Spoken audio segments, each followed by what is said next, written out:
He said no 43 times in a 15-minute walk. I counted. I was walking behind him on a trail, observing, and I counted. 43 no's. The dog pulled toward a bush, no. Sniffed too long at a post, no. Drifted left, no. Veered toward another dog, no, no, no. And the dog, to his enormous credit, kept walking, tail still moving, ears up, completely unaffected by the 43 no's because the 43 no's had taught him nothing. They had no meaning. They were noise.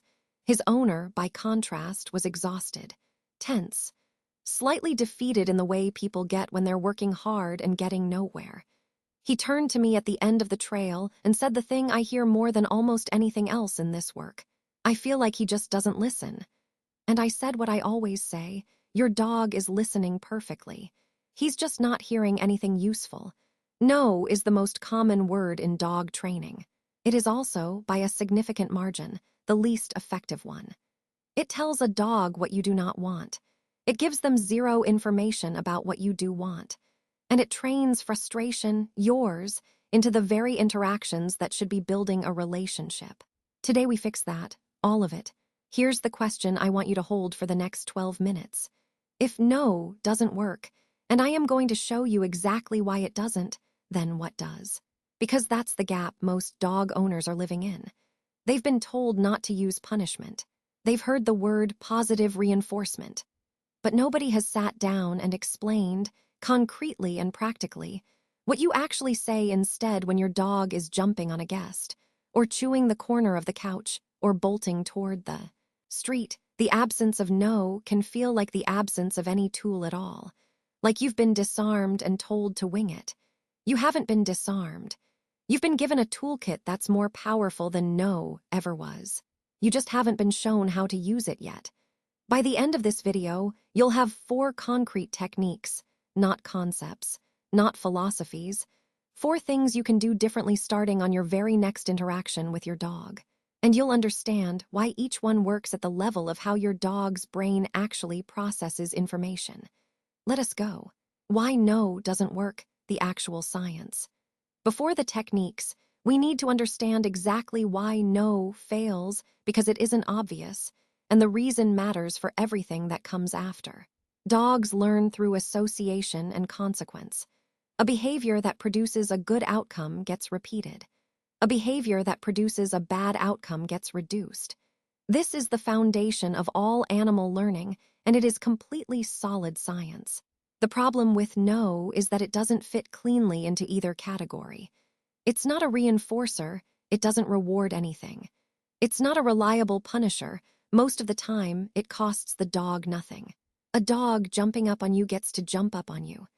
The no arrives after the jump, which means the jump already happened and the moment for consequence has passed. What no is, most of the time, is a marker with no information attached.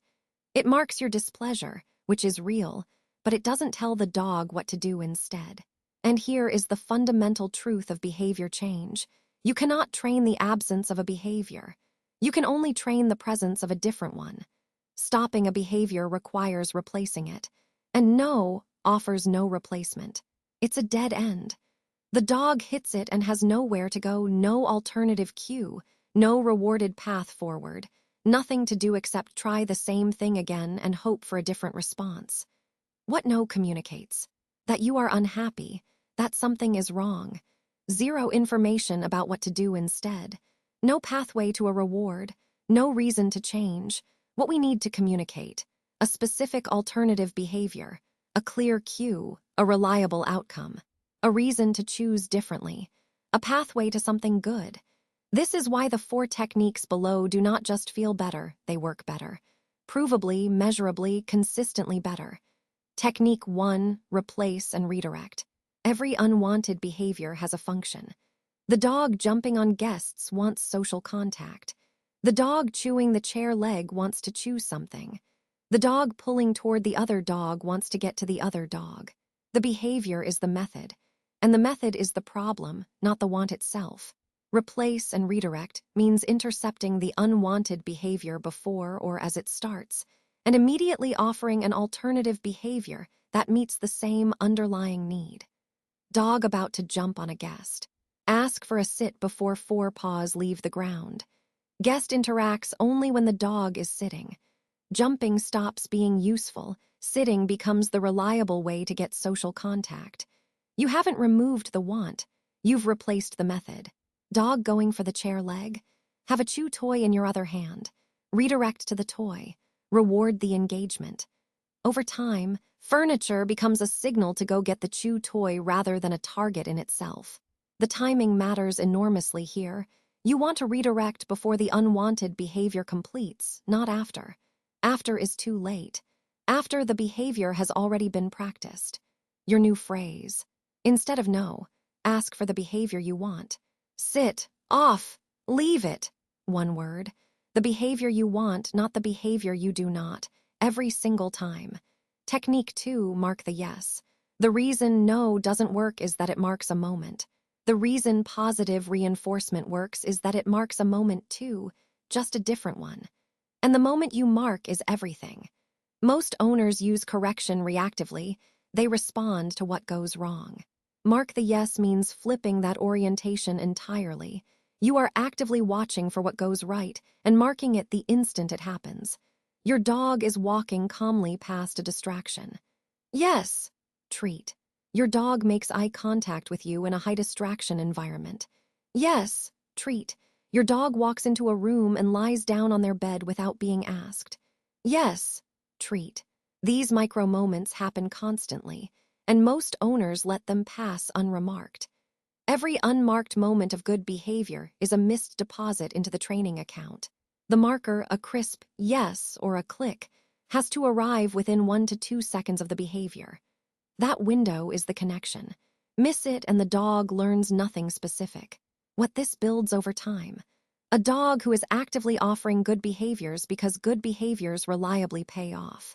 A dog who is oriented toward you, watching, engaging, checking in, instead of a dog who is waiting to be corrected. Start today. Set a quiet 10-minute timer when your dog is just existing near you. Every time they do something right, sitting, looking at you, lying calmly, say yes and drop a small treat. Watch what starts happening by minute 5. Technique 3, design the environment. This is the most underrated technique in the entire positive reinforcement toolkit, and it is the one that requires the least effort once it is set up correctly. Most behavioral problems are access problems. The dog chews the shoes because the shoes are on the floor. The dog raids the bin because the bin is accessible. The dog bolts out the front door because the front door opens directly into opportunity. The behavior isn't the problem. The setup is the problem. Environment design means structuring the physical space so that the unwanted behavior becomes difficult or impossible, and the wanted behavior becomes easy or automatic. Shoes go on a shelf. The bin gets a latch.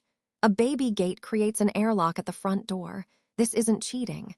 This isn't avoiding the training. This is removing the constant need for correction so that training can happen in calmer, more productive moments.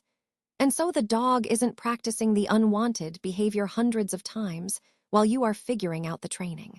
Every time your dog successfully chews the shoe, that behavior gets slightly more ingrained. Every time your dog cannot access the shoe and chews the toy instead, that behavior gets slightly more ingrained. You're choosing which one gets practiced. Walk through your home and ask, where is my dog getting into trouble? What would have to change for the trouble to become impossible? Start there. Most changes take 5 minutes and eliminate dozens of daily no's. Technique 4, the emotional reset. This technique isn't about the dog at all. It's about you. 43 no's in 15 minutes. Think about what that walk felt like for the person saying them. Frustrated, unheard, slightly powerless. That emotional state transfers. Dogs are extraordinarily sensitive readers of human body language and internal state. They're not reading your words. They're reading your nervous system. When you are tense and repeating no with escalating frustration, your dog is receiving that information continuously. And that information is, the environment is stressful. You are a source of unpredictable energy. The walk is aversive. The emotional reset is a commitment. Before you interact with your dog during a challenging moment, You take one full breath, you drop your shoulders, and you decide what behavior you are going to ask for. Not react to what's happening, decide what comes next. That 1 second pause changes everything. It shifts you from reactive to intentional. And intentional training is training that actually works, because the dog is receiving a calm, clear signal instead of a stressed, frustrated one. This is the technique nobody teaches in dog training classes, and it is the one that underpins all the others. You can have perfect timing and a perfect marker word and a perfectly designed environment. And if you are walking in with tension in your body, the training will be half as effective as it should be. Before every training interaction, one breath, drop your shoulders, decide what you are asking for. It takes 3 seconds. It changes the entire session. Tom's story from 43 no's to something else. The man I watched on that trail, the one who said no 43 times, his name is Tom. He'd had his dog for 2 years. He loved him deeply and completely. And he was quietly miserable on every walk they took together. Not because of the dog. Because of the gap between the relationship he'd imagined when he got him and the relationship he'd actually built, one no at a time. We spent 3 sessions together, working through exactly the 4 techniques in this video. What I remember most is how Tom's body changed. In the first session, he was braced, shoulders up, jaw tight, leash wrapped twice around his wrist, waiting for the next mistake. By the 3rd session, the leash was loose. His shoulders were down. He laughed twice at things his dog did. Not because the dog was performing perfectly, he wasn't, not yet, but because Tom had stopped bracing for impact. He'd stopped living 2 steps ahead in the worst-case scenario. He was just walking with his dog. The last time I spoke to Tom, he mentioned, almost in passing, that they'd had their best walk ever the previous Sunday. The dog pulled twice. Tom redirected with a sit, rewarded, and kept moving. 2 corrections in 45 minutes, not 43 in 15. It's not that he got better, Tom told me. I got clearer, and he just responded to that. That's the whole lesson, right there. In 1 sentence from someone who had to live it to understand it. Your dog is not the problem. Your communication has been the problem. And communication is something you can change, starting on the next walk, with the next interaction today.